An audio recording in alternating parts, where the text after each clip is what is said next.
আমরা মানুষ হিসাবে একে অপরের সুখে দুঃখে সাথ দেবো। কখনো কারো বিরুদ্ধে করা, লড়াই করা, জুলুম করার ইজাজত আমাদেরকে ইসলাম বলবেন বলবেন বলবেন দেয়নি। কিন্তু কেউ যদি সমাজে ফিতনা ছড়ায়, আমাদের ধর্মের উপরে আঘাত দেয়, জুলুম করে, অত্যাচার করে, ইসলাম তাদেরকে মাফ করতেও শিখায়নি, তাদেরকে জবাব দিতে বলেছে। জোরে বলুন সুবহানাল্লাহ। আমাদের লড়াই কোন জালিমের বিরুদ্ধে নয়, এই কোন ধর্মের বিরুদ্ধে নয়, নাউজুবিল্লাহ, কোন ধর্মের বিরুদ্ধে নয়। আমাদের লড়াই জালিমের বিরুদ্ধে, ফিতনাবাজদের বিরুদ্ধে। কথা বুঝে আসছে? খুনিদের বিরুদ্ধে, সন্ত্রাসদের বিরুদ্ধে, চরিত্রহীনদের বিরুদ্ধে। চরিত্রহীনের কোন ধর্ম আছে বলে আমার জানা নেই। কেউ যদি বলে চরিত্রহীনের ধর্ম এটা, তার কাছে থাকতে পারে। তবে কোন মুসলমান যদি জালিম হয়, তার ধর্ম ইসলাম থাকে না। এই ভূমিকাগুলো আপনারা বুঝতে পেরেছেন? কেননা ইসলামের পক্ষে, কোরআনের পক্ষে, রসুলের পক্ষে, দ্বীনের পক্ষে কেউ বিরোধী করে যাবে, আর আমরা যদি চুপ থাকি, আমাদের ইসলাম থেকে আমরা বেরিয়ে যাব, আমাদের ঈমান চলে যাবে, আমাদের ধর্ম পালন তাহলে করা হলো না। তাই যেমন অমুসলিম বিপদে পড়লে সাথ দিয়াটাও আমার ধর্ম। যে কোনো মানুষ অসহায়, গরিব, দুঃখী বিপদে পড়লে যে কোনো ধর্মে তার সাথ দিয়া যেমন আমাদের ধর্ম, দেশকে ভালোবাসা যেমন আমাদের ধর্ম, অপর দিকে তেমন কেউ যদি আমার ধর্মের উপরে আঘাত দেয়, তার বিরুদ্ধে সংগ্রাম করাটাও আমাদের ধর্ম। অতএব ধর্মীয় স্বাধীনতা দেশে আছে না? না।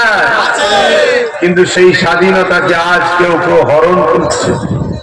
বারবার দেখা যাচ্ছে আমার ইসলামের উপরে একদল মানুষ আঘাত করছে। এটা নতুন না, আগেও ছিল?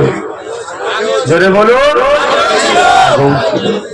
কিন্তু আজকে আঘাত দিয়ে এরা মাথা তুলে ঘুরে বেড়ায়, এদের কোনো শাস্তি হয় না। আর আগেকার সময় মাথা তুলে বিরোধী করলে, সন্ত্রাসী করলে তাদের শাস্তি হতো। আর আজকে শাস্তি হয়নি, সেদিনে শাস্তি হতো। কেন? এর জন্য দোষী কারা?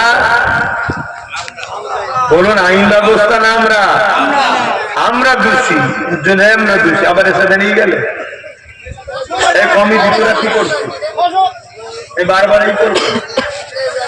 এই এতগুলো লোক রোদে বসে আছে অনেকে, এটাতে হাওয়া এলে কিন্তু আপনাদের ভালো লাগবে, ঠিক না? কেন গেট বসে আছে, আমি অজ করছি বলে হাওয়াটা লাগলে নাকে দম নিতে কষ্ট হবে, তাই না? আরাম করলাম। কিন্তু আপনাদের হাওয়াটা ভালো লাগছে না? লাগে না? হ্যাঁ, আপনাদের ভালো লাগছে, আমাকেও হাওয়াটা ভালো লাগছে, কিন্তু আমার দম নিতে কষ্ট হবে। আমি কথা বলছি তো ভাইয়েরা, আবার এই বীজখানে ডিস্টার্ব হলে কথা ওইদিক ওদিক হয়ে যাবে। সেদিনে জুলুম করলে, অন্যায় করলে, সন্ত্রাসী করলে, ধর্মের উপরে আঘাত দিলে তাদের শাস্তি হতো। সেদিনে কিন্তু আমাদের সংখ্যাও কম ছিল, তাও কিন্তু সন্ত্রাসদেরকে আমরা শাস্তি দিয়েছি। আজকে আমাদের সংখ্যা বেশি, তারপরও জালিমরা ইসলামের বিরুদ্ধে কথা বলে, শাস্তি পাই না। কারণ কি? দোষ কাদের? বলুন না গো, কি দোষ? আমাদের প্রথম নম্বর দোষ হলো আমাদের ঈমান দুর্বল, অর্থাৎ নবীর সঙ্গে প্রেম ভালোবাসা আমাদের কমেছে। আমরা দুনিয়াকে বেশি ভালোবেসে ফেলি, অথচ দুনিয়া আমার নয়, এ দুনিয়া আমাদের নয়। কিছুদিনের জন্য তো এসেছি, একটা বেড়াতে যান না, কেউ কিছুদিনের জন্য এসেছি, আবার চলে যেতে হবে। আসল ঘর তো হলো হয় জাহান্নাম নাই জান্নাত।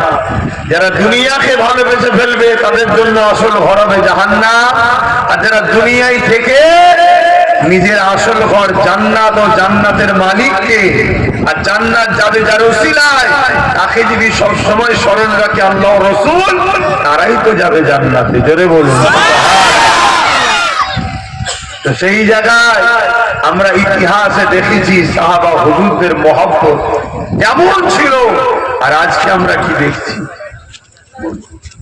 এই বাংলাতে নানা রকম কথা হচ্ছে। কেউ বলছে ইসলাম মুক্ত বাংলা চায়, কেউ বলছে ইসলাম মুক্ত দেশ চায়, কেউ বলছে ইসলামে নাকি রেপ করা ভালো, কেউ বলছে কোরআনের 5 নম্বর সূরা তাওবার 5 নম্বর আয়াতে নাকি হিংসা ছড়ায়, কেউ বলছে কোরআন শেষ হয়ে যাবে আমার উন্নতি শেষ হবে না, কেউ বলছে মাদ্রাসা বল্ডু যাতে ভেঙে দাও, কেউ ভাঙছে, কেউ মসজিদে তালা মারছে, কেউ বলছে রাস্তার কুকুরের বাচ্চাকে মিড ডে মিল দেবো তো মাদ্রাসার বাচ্চাদের মিড ডে মিল দেবো না, কেউ বলছে মুসলমানরা জিহাদি জঙ্গি রোহিঙ্গা, নানা রকম হচ্ছে না ভাই।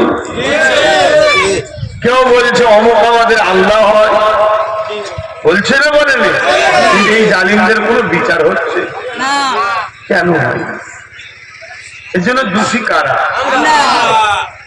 আমার আগে ভাই ওয়াজ করছিলেন, শুনছিলেন, ভালো কথা বলছিল বলে তাই বেঁচে উঠিয়ে নিয়েছি। ভালো কথা বলছিল যে রসুলের একটা হুকুম শুধু অমান্য, তাও কি একটুখানি ভুল বুঝাবুঝি, ভাবছেন জিতে গেছে, ইচ্ছা করে অমান্য করেনি, নাউজুবিল্লাহ, ইচ্ছা করে অমান্য করলে তো অন্যদিকে ফতোয়া চলে যাবে না, ভুল বুঝাবুঝি, দেখছি সব জিতে গেছে চলে এসেছে, তাতে কত বড় ক্ষতি হলো বলেন তো? বিখ্যাত বিখ্যাত 70 জন সাহাবা হুজুর শহীদ হয়ে গেলেন। এটা আমাদের জন্য শিক্ষা, এটা আমাদের জন্য শিক্ষা। ঘটনাটা হয়েছে আমাদের জন্য, আমাদের জন্য শিক্ষা। তো ভাইরা আমার, সেই জায়গাতে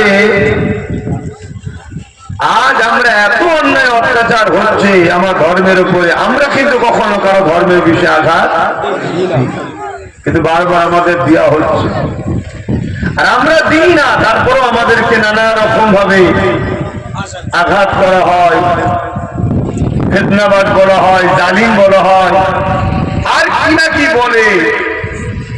সব কিছুর জন্য দোষী আমরা নিজেরাই।